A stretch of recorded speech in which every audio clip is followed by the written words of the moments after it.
Awesome. Hey, what is up? Welcome to the Uber Entertainment live stream, a brand new stream. It's been, what, about a month, I think? Has it been that long? Since our last one? Yeah, we've had a lot of exciting stuff happening. Obviously, we've been working on some great features. Our latest update got at Fireplace Friends List. Yes, look at that. Maybe a hint at things to come very soon. At Friends List, it's a messaging, replays, a lot of great stuff in the new build. Of course, for all of you, what is there? No? Okay, all right. For all of you that we met at PAX, thank you so much for coming out, hanging out, playing games, and it was especially cool to meet some of our backers personally.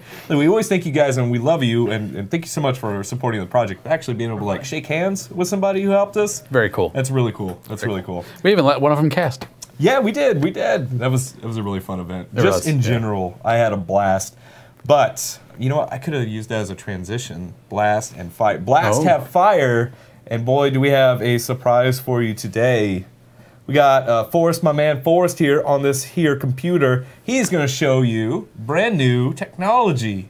Forrest, what you got in store for us? Well, this is a teaser. A teaser of Fire. Yes. I guess. So Fire, one of the big features that we really wanted to get into the game. It's one of the big rock features. Big rock features. And you've been working on it for a while. A little self-emulation? Yeah, for several weeks I've been setting trees on fire. How's it feel? It's pretty hot. It is pretty hot. There's so many puns. There's puns everywhere, and that's what it is. So what you got for us? You got a foresty planet? So I have a little test planet here. Okay, all right. Are we showing? All right. Yeah. So this is a test planet with trees. Trees everywhere. There's probably, I don't know, more than 10,000 trees on this planet. There are many of them, and we're gonna set some on fire. So I don't know, have we showed off the sandbox debug stuff before? Not a lot, is what I would say. So this is our sandbox planet. So right now there's no units, no AIs, no commanders, and I have this little menu here where I can spawn any unit I want in the game. Any unit? Any unit. So I'm going to get an assault bot and just paste in a couple of them so I can cheat. I want this power in the live version of the game. I feel like I would lose a lot less if I could just create units. As long as you deal with the people in the balance forums, I'm all for it. Okay, all right, done. And so now these guys can shoot at trees, and the tree set on fire. Look at that. So this is just one lonely tree, and he'll burn up all by himself. I'd like to point out that the fire effect is temporary. I believe it is the flame tank effect turned 90 degrees. Perfect. Perfect, that's how you do it. And so, you know, it burns out, leaves a little scorch mark. And if I shoot more trees, then eventually it's enough and it starts to spread. Love it. So let's talk about what causes fire outside of direct shooting at it. So Uber Cannon causes fire in an area. Anything, I mean, so when these guys shoot, they do impact, it'll set things on fire, or it'll do burn damage in a small radius. And you know, so any projectile can be set up to do that. What if a building gets destroyed by a forest? If so right now fire it only spreads to trees. It doesn't spread to units. Okay, okay. I don't know if that's something we're gonna do. John Combs? I don't think so. It hasn't been discussed too much. I don't think it's part of the plan. But so yeah, so you set trees on fire and then it spreads. That is killer. Get a commander out. Let's see some of that Uber Cannon doing work. So if we take a commander and spawn him in. Yeah. Zoom out a little bit and then do an Uber Cannon. If I can. Oh, I need to give myself some economy so that his Uber Cannon can charge. There we go.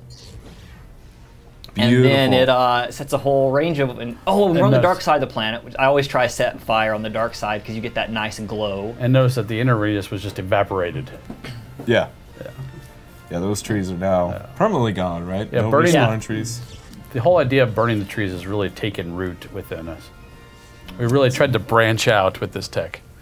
He does this all day, folks. It's awful. Every day. Don't bark at me. This is every meeting. This is every lunch.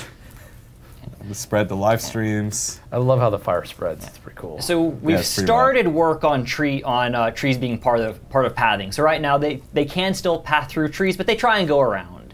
You know, you can see some of these guys going through, and Elijah's doing a lot of work so that, you know, the goal here is for trees to be part of the world. They've been in the world, but you could walk through them, you couldn't shoot at them, Right. and they were just purely visual. So we're doing a lot of work to make them an important part of the world. It's also very much part of the tactical and strategic gameplay of, depending on which type of planet you play on. If you play with a heavily forested planet, then you're going to start in the middle, and you'll basically have some more buffer and area that it'll take other players to kind of churn through those trees to get to you. So it'll be a more defensive game.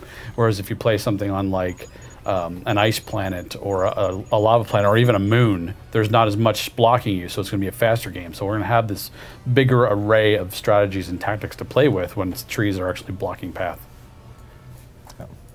It's awesome, Forrest. Totally is. So and I know awesome.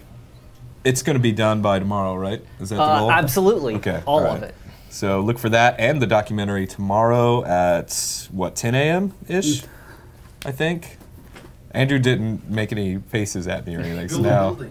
Oh yeah, so, you know, part of trees is that you can no longer trees don't clip through buildings when you build them, and you have to reclaim trees before they are built. So if I build a power plant with the commander, then he reclaims the tree and he starts building the power plant.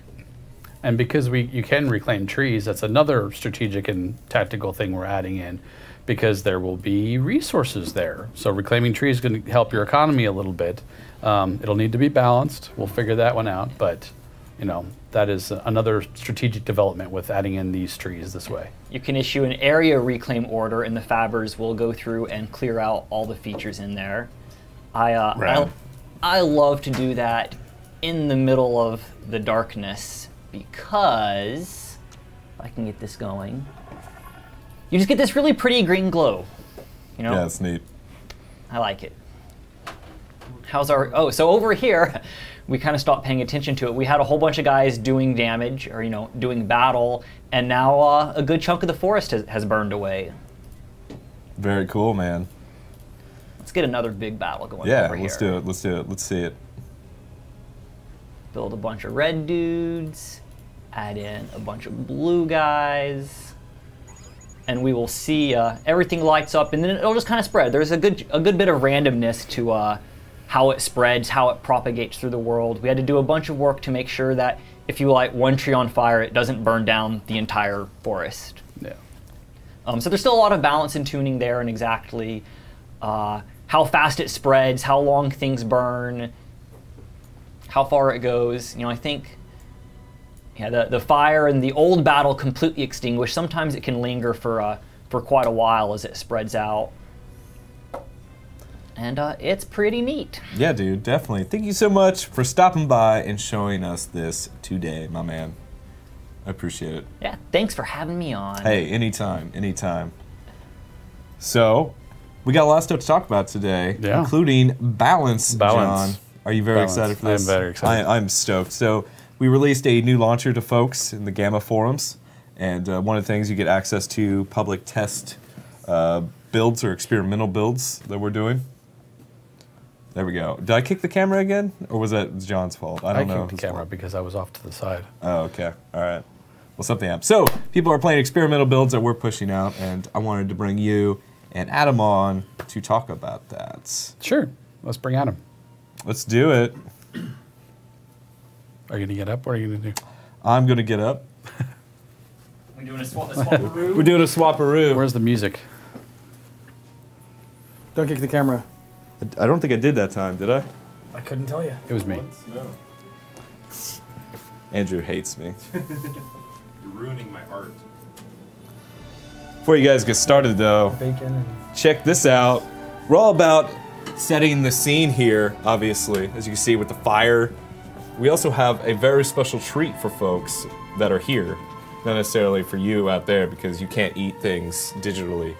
But we have some amazing, amazing food that Michelle has made. We brought a blowtorch into the office. You can roast some marshmallows over your fire. There you go. Ooh. I love green screens, by the way. I cannot get enough of this. Look at that. Look at that. Got some s'mores. We got a nice little fire. I'm excited. So I had one of these earlier with Eka, and it was exquisite. So please do enjoy, guys, if you'd like to eat on camera. If not, I'll be the guy that eats on camera. I'm okay with that. I wish I had my glasses on. No, Maybe I could read I was going to say, you should thank Polaris173 in the forums. Thanks, Okay. Polaris173. Posting a picture of a commander roasting marshmallow. It's true, yeah. That's where we got the Pretty idea. good one. Polaris173 gave us the inspiration for this. He made this amazing picture. So can I eat this? Yeah, oh yeah, dude. Oh, by all means. Totally. Go nuts. Man, pass me one of those. What's up? Yeah, You absolutely. want to do That one? is going to be a GIF on the internet. I'll take all these. Yeah. I'll eat all these marshmallow. Red arm. I'll work out. That's cool. Oh, don't zoom in on me. So, I like all the D's on my name. Uh-oh, this marshmallow looks like it's about to fall off. Uh-oh. Got Saved it. it. All Hold right, on. so since his mouth is full, I guess I'll just kind of point out that we're going to do some balanced discussions. Yeah, totally. We have, you know, I think we're going to open it up to some Q&A as well, but there's a little bit first, so get your questions ready. But first, I think we could probably intro with some of like, what have we been working on, and, you know, where are we going, what's left to come? Yeah. And So actually, the first thing I want to say is balancing an RTS game is a process. I personally have worked on 9 different versions of RTS games. I've been greatly involved in the balance of 5 of them. What we're going through right now is very, very typical. Lots of wild differences in how balance is played, what happens. The only difference that we have this time is that it's not being done behind closed doors. Yeah. Everybody gets to see it. So, of course, there's a lot of speculation. You know, a lot of people saying we have no idea what we're doing, which I assure you we actually do. And so what you're seeing right now is a lot of, you know, big, massive changes, a lot of things that don't work. There's a process of you push out a big change, you let it settle for a couple of weeks so that people get used to it. They find the things that work, they find the things that don't work. You don't want a knee-jerk reaction, any of this stuff. But since we're being so open about everything we're doing, you know, there is a stream now that you can download and play, and we've been doing some of those things, and we figured, you know, since we're being wide open with all this stuff, we might as well go all the way and get some players in there and testing some things some questions we want to know. Some questions like with our newest change, or with our newest balance changes, can you beat somebody using only Tech 1 if they rush to Tech 2? That was a question we had.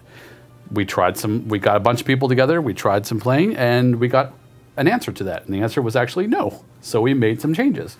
And that's what we're going to continue to do. So we're going to involve you guys as much as possible in the balance.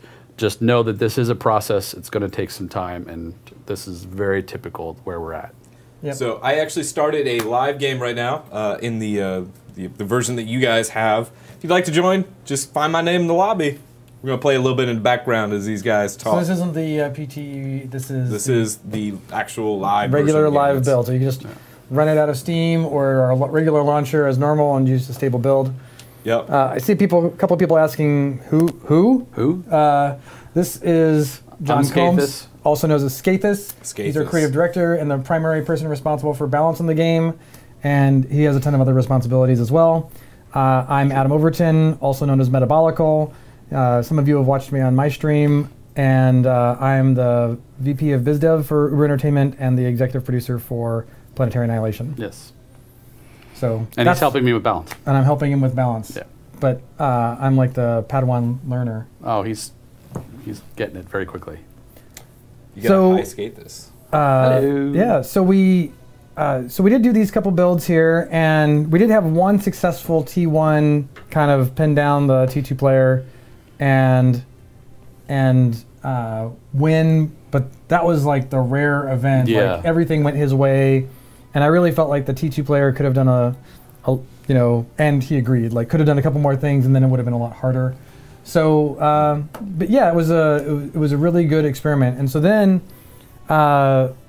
you know, we thought about that, and we made some modifications to try to make it so that the static defenses of the T1 were not as strong, and we lowered the economic advantage of T2, not solely because, for a couple reasons really. Like one was to make it so that you would need to take over more map control in order to support your Tech 2 level, but also just to make it so that it takes longer for the payoff of going to Tech 2 to happen, so that if you get scouted while you're doing that, people can have a chance to respond to that and say, hey, there's a window of opportunity where he's really dedicated to dumping resources into Tech 2. If I can stop him or kill him, then then that'll be a waste for him. So it's, but you know, it's juggling that risk and reward. Exactly. Yeah. So that was a lot of, and I think that experiment went well. And it's going to take more revisions. One of the big impetuses that behind the big change that we're doing, and if you read our forums and stuff, you've heard that, you know, we basically 4x the metal cost of everything at T2. And the reason for that is we're trying to open up that window of time you have from T1 moving to T2, so you have that big risk. The idea is that if you're trying to go Tech 2 as fast as possible, you're leaving yourself open. That window was way too small before. So we're trying to open up that window so that, yeah, if you're left alone, let's say you have a planet all by yourself, then teching up to Tech 2 right away makes a lot of sense. But if you're on a smaller planet and you take that risk, that's a big risk for a big reward, because that gives you access to better base defenses, better buildings, better economy, better units, everything. So we're juggling that risk reward.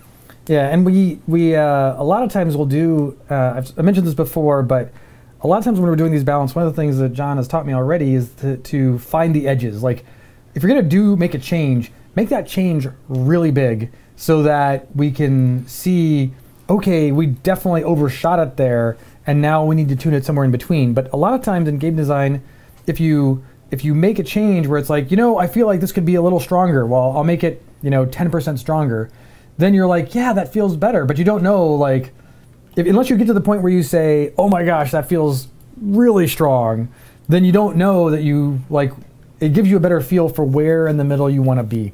Yeah. Whereas if you do the first one where it's like, that's better, you don't really know if you've reached the right place yet. And so that's been part of our process. And so that's why when we're like, okay, we want to make Tech 2 stuff further away, let's triple or quadruple the amount of costs on everything, then, you know, that's why we do it so extensively. Yeah. And yeah, we've talked about that. And what you get is, it's really easy to theory craft and come up with ideas and formulas about how a game should be balanced. But in my opinion, I've seen designers try to balance via formulas and strictly theory crafting, but it either ends up being completely wrong, or the balance ends up feeling so mechanical that you lose the interesting gameplay elements in there because everything feels so mechanical. So that's why I'm a big believer in doing it all by feel, and that's why you have to find the edges. That's why you have to say, that's way overpowered, this is where it was way overpowered, this is where it was way underpowered. And just by feel, hey, it was about somewhere in here. And I also understand that balance isn't a binary thing, and Adam knows this too. There isn't one perfect balance. There is many, many, many perfect balances. And it comes down to what we're focusing on now is getting the pacing of the game right. You know, is the movement from tier 1 to tier 2 happening at about the right time? Are games lasting about as long as they should? Do the different roles fit properly with each other? You know, we're changing roles of units because we found, for example, like the Tech 1 bot and the Tech 1 tank. The tanks felt a little slow, so we sped them up. Now all of a sudden we had a bot and a tank that basically did the same thing. So we took the bot, the docks, and turned it into a grenadier, and now we have this much more interesting effect of, I can attack a base by having Infernos in front of Grenadiers, so the Infernos take the damage, and I can hit towers behind walls without the walls being affecting, but I have to put my units in danger to do that. That's one way to assault a base. Another way to assault a base is to take the tanks and just shoot the walls, and that's out of the range now of the single barrel turrets. So yeah, I can get them down, but now I'm giving the other team a chance to respond to that threat. So it's a much more rich, interesting interaction of units than just, I have 2 units that fire directly at things. Yeah. And the other thing we're trying to do is we want to create like some level of unit diversity, which I think this does. Like the Grenadiers, like nothing else feels like that unit. Right. And so we want to create that. At the same time, you know, we don't want to have, we're not trying to achieve perfect diversity. Like there is going to be overlap between units. There are going to be tier 2 units that are direct upgrades of tier 1, and that's okay too. Like, we want tier 2 to be a reward that includes strength of units. Now, we don't want that to make all the tier 1 units completely obsolete.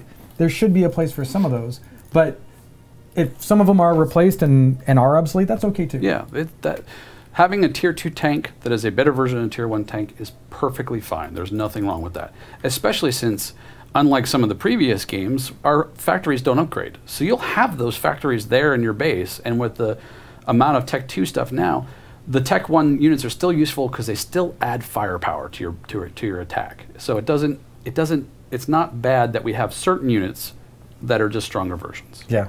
And there's a lot of debates about, well, you should make this one a tank hunter and that one a raider unit. And when it comes down to it, those changes are so small and so minute, the vast majority of the players don't notice, and it doesn't truly matter. And that's, so, yeah. Anyway, that's the game we're making. Yeah. I know there are other games out there that may have a different philosophy, but and those are good games too, and that's fine. So the next thing is to talk about kind of what we've focused on so far. And I think one of the things we've done is, like, right now, and Skathis mentioned this in a previous post, I think, but we are focused a lot on kind of the economic progression of the game and how does that feel, and when do you go to T2. There's still a round of combat adjustments that will need to be made in order to make the whole T1 versus T2 plan come together. And those combat changes are a different phase. I think one of the things that I did do in the last update, or the last PTE build actually, was I did make combat changes, like the change to the towers and the Uber Cannon, specifically to make it viable to just stay in T1 for a while and try to assault somebody. Because at that point, we weren't able to test the feel and pacing of how big is that window of risk when you go to T2 without making it a lot more feasible. So I had to make some changes there. I had the opportunity when I was at EA to work with a guy named Dustin Browder, who taught me a lot about balance.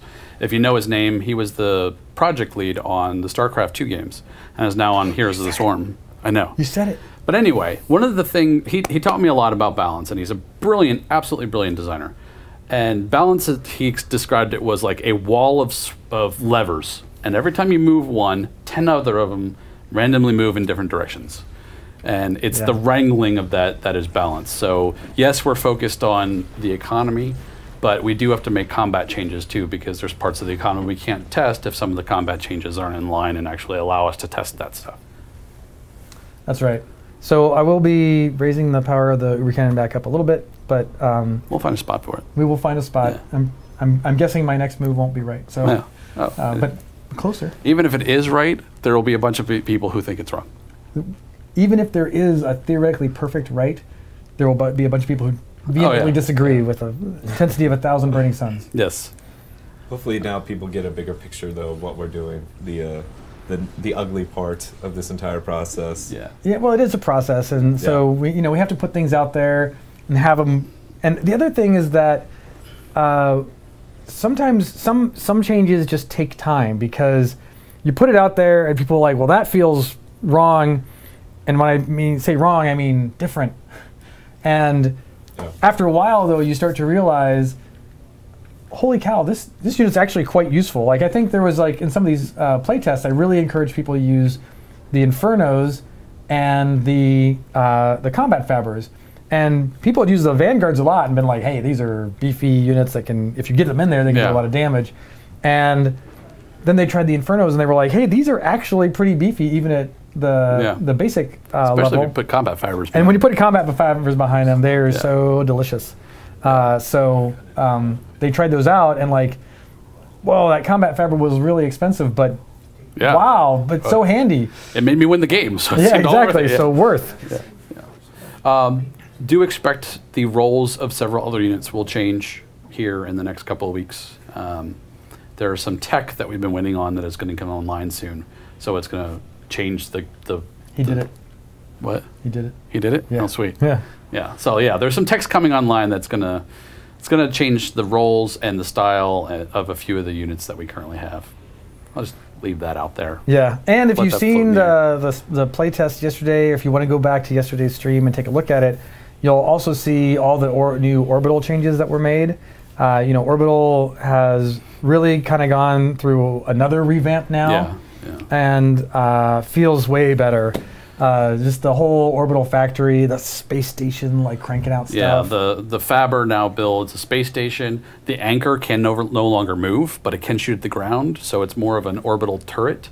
And it's also useful if you could put it over, if you can actually hold your orbital space over somebody's base long enough, you can put up an anchor. It'll actually fire down on things on the ground. Yeah. Still build a teleporter. Teleporters have been made way stronger, so invading bases is more possible. With the way the balance works out, the orbital factories now build landers and fighters much quicker, so you can actually use landers to invade another planet by picking up a whole bunch of units, flying them over there and drop them. Yeah. So, yeah, there's a lot of changes there. It feels much better than it did before. Yeah. Making units is no longer a total click fest, which it wasn't quite where we wanted it, and everything's much better now. Yeah, and I see people asking about the unit cannon. Yes, the Tier 1 tank is going to be renamed again. In fact, I already did that. I already did it in the next public test environment build. We'll have that change. So happy to answer that question about unit cannon. Yeah. Unit cannon's a very important thing to us. Yeah, exactly. We're really, again, playing with balance. You'll probably see the unit cannon pop up at some point again, too. Yeah. Yeah, more than likely. You guys want to do a little bit of Q&A? Sure. Maybe take some questions? Sure. I forgot mine on my desk, so I'll be right back. Okie dokie. We can read some off the chat. Yeah, I see the chat going by. Yeah. If you want to grab some, then we can always supplement with that. Yeah. And we'll just give these guys a couple of seconds to... Since it seems like Brad's been already knocked out of this game. No. That wasn't my fault, just FYI. Yeah, so... The Ant, it won't ever be named the Ant again, ever. Yeah. I detest and hate that name. So it, mostly because... Don't hold back, tell me how you feel. Imagine you're an engineer and you're building this great weapon of war that has a huge cannon on it and blows things up, and you're going to name it an ant, something you step on. So you're saying that if the Terminator had been named Ant, you think the movie would have done way worse, not as well? Yeah. So there's a question about Galactic War, and to that, we're not going to reveal a lot about that. It is a single-player experience that we've been working on, and I'm not going to reveal a ton about that other than soon. Soon. So that was glad we could help with that question as well. Should it be soon or soon? A little, either one works really. Yeah, they're both good. I got my questions now, guys. Can I have another s'more? Have a s'more. Yeah, I can't have any of these s'mores. Have you? Oh yeah, I'll leave the s'mores with you. Yeah. Dude, I'll eat them all. It's cool. Yeah. Have some more. That's cute, John. I guess. See, all day, guys. That's all day. Do it. All right, on the subject of voiceover, which Howard's here too. He can answer this. How far along is the announcer voice? We are recording computer voice right now, which is essentially the character that tells you, for example, if your minerals are low, or more specifically metal or energy, things like that. And we're recording tomorrow, so that should be in the game by Saturday, I think. Right, Howard? Is that how that works? No, that's not how that works. I'm sorry. My apologies. But it's coming along. It's coming along, for sure. All right, here we go. Do you have plans for a more in-depth tutorial, interactive, or video? John? Yes.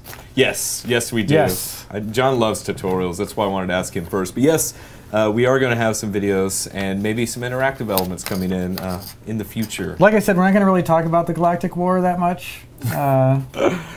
Oh, man. All right, general tuning. Here's a good one for y'all. How do you feel the current orbital play is shaping up? We kind of addressed that earlier, but I guess overall thought by hacker alias Krakenu. Yeah. Overall, I think we have course corrected to the right direction. Yeah, it's better. Yeah, it's better. It's not there, but it was here, went here, and now we're back to here, which is a much better direction. Yeah. What? I just got chocolate over my hands. No big deal. It's all right. Can we expect more variations in biomes? for release, version 1.0. Do you have some stuff in progress regarding this specific topic? Now, we did talk about trees earlier. Well, we got trees. There are some things in the works. The biomes probably won't change all that much, but the things in the biomes, there's some really cool stuff brewing there. Yeah. Yes. It's pretty cool. Is the answer. Another one from the forums. How is work progressing on increasing the player limit from 10? Asked Hacker alias Krakenu, who asked 2 good questions this week. So that's good. Increasing the... Are we going to go higher than 10? Does anybody want higher than 10? I don't know if people want that. I don't think they want that at all. No, it's not interesting. It's like the unit cannon. Nobody wanted that either. Nobody wanted that either. We had to blow it off. I know. We wanted, it was stuff we wanted to do, but obviously nobody wanted it, so... Yeah. So, we're not actively working on more than 10 players at a time right now. The reality is that right now we have a lot of performance work to do, and we've done a lot of perf work, and I feel like the perf is coming along very well. It's not to a place where I'm like, oh, let's just throw in like make it 20 players or 40 players. Like our dream of 40 or 100 player battles is still there, and I think that we can get closer to that. Maybe even achieve that at some point, but we really need to work on the perf. We need to make the perf of the, up to 10 player game great first, and then worry about raising the number of players. Because the last thing we want is somebody who gets in the game, super excited, they play their very first game of PA ever, they get into a 40 player game, and their machine can't run it, and it's a slideshow, and they say, stupid Uber development, Uber people, they don't know what they're doing, and they delete the game and badmouth us forever and never buy our stuff again. Yeah. And we don't want that. We don't want that experience. We want people to come in, play, have a good time, be happy. Join our community, be welcomed warmly by Smash them. an asteroid. Smash some asteroids. Use a unit cannon. It's true. Exactly. That kind of stuff. Or whatever we call it next. So people don't know what you're talking about when you keep saying perf over and over. Performance. So basically how well the game runs it doesn't have to, so that you don't have to have the highest end machine in order to play the game and have a good experience, have good frame rate, everything running smoothly. You can see all the details that we're putting into the game, stuff like that. Yeah, and it's more than just getting the game to run faster too. It's things like when you start your game up, setting all the graphical settings and everything to whatever your computer can handle. Getting that tech in there so that it's smooth and people don't have to worry about it. The game just works correctly out of the box. So there's a lot of work there we have left to do. What are the prerequisites? There we go. That's a word. To get the Beast Commander, which you guys saw a little bit earlier. Actually, only 3 people have it, me because I tested it, and Gade and Giggles, who won our Battle of the Beast tournaments. You'll see the AI use it every once in a while, though. Yeah. So that's fun. That's fun. Yeah. What is for them for winning that first tournament? That was an epic party. Yeah. I think that stream is also available in our previously recorded set, and maybe It's available on Zaphod X's Twitch page. Actually, and it's it's Zaphod X1, right? Zaphod X1, I believe. Zaphod X1. Yeah, Zaphod. All right, X1 thanks, Brad. Is definitely the person to go to. What is one cool thing that is coming down the development pipeline? And why are you excited about it? As Kakarili's Chronosoul. I am fighting back a massive urge to say burning trees and then make a whole bunch of puns. Because I would do that. That would be something I'd be all for. Yeah, but Forrest himself would be enraged. That's true. His ears would be burning, in fact. I know. He'd get so hot. I know.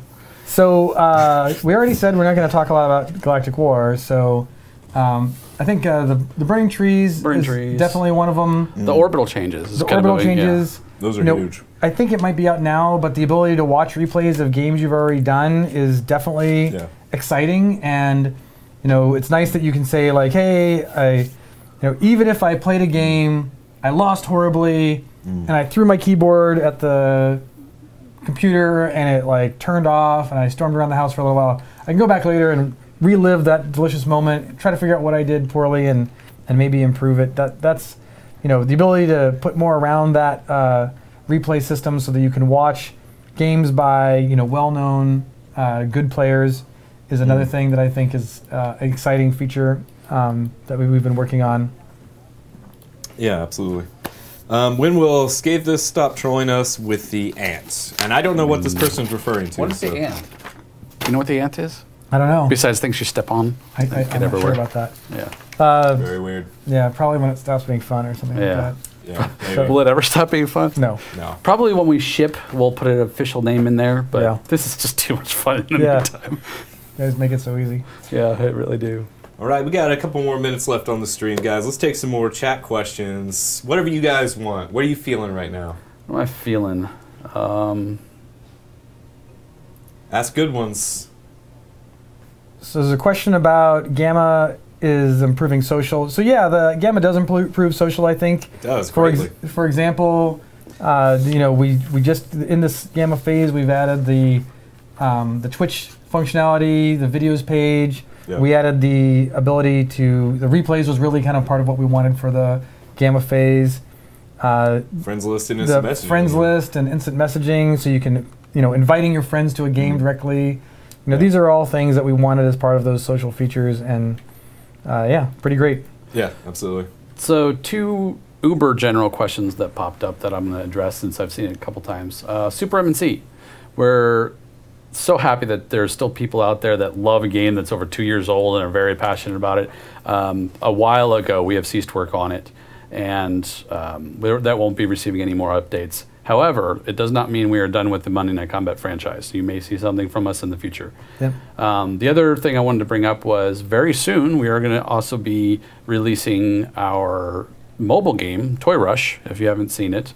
It's an asynchronous multiplayer tower defense game using cards and toys. It's super cool. That'll be out some point in May. Yeah, tower attack game really too. Yeah, offense and defense. Yeah, you have to do both sides of the tower defense game, and a lot of times you take on the attacking role, which is pretty fun because you can send in all these epic units to like wreck something, wreck another base. These 2 things, the Super MNC thing and the Toy Rush thing, is not new news. So I'm just restating it. There's no announcement here. I'm just restating it.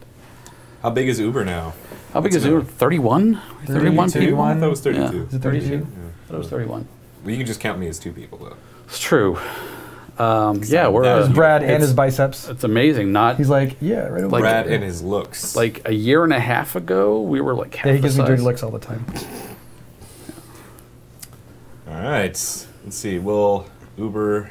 Will Uber add microtransactions to PA? Yeah, what we're going to do is you'll have 1 life for your commander. Yeah. And then when your commander dies, you can't play with that commander again for 24 hours, or unless you connect Facebook and bug all your friends and get 15 people 15 to revive votes. Revive votes from your friends. Exactly. Or for 99 cents. Yeah. Such a troll. I know. Just kidding. I'm kidding. No, that is not true. We're not doing that. That is not happening. Well, Scathe 1v1 me for the right to ant, and I don't know what he's talking about again. This Marshall guy just spouts all kinds of craziness. I assume if I 1v1 him for the right to ant, he'll tell me what their ant is, and I am perfectly willing to do it as long as I get all of our cheats. Okay, all right. Yeah. Perfect. Let's do one more. We talked about asteroid belts briefly, and if you look at the community. The Vanguard newsletter, actually, it's stickied on our main Planetary Annihilation forum. You can read a little bit more about Maver's thoughts on asteroids and where we would like those to go. There's a lot of ideas that we're floating around right now on the mechanic, just in general. Yeah, we've talked about a couple like random wild ideas, which like include like, okay, you know, we don't necessarily want to have 20 asteroids out there, but maybe we would have like a few small ones, and then. You know, to represent your ability to go there and get more of them, they would respawn. Yeah, which is a really cool idea. Which is a cool idea, but you know, there's a very big and legitimate worry that would kind of stall the game indefinitely. And there's also performance implications there too. Exactly. So planets themselves are very performance heavy, so there's things we have to work out there as well. So that's an idea we'll think about, but there's no guarantee we're going to put that sort of thing in because we just haven't been convinced that it makes sense. When do we get extra dimensional alien invasions? I don't know. Maybe in our next game. Let's finish PA first, Yeah, we got to work on the robot game.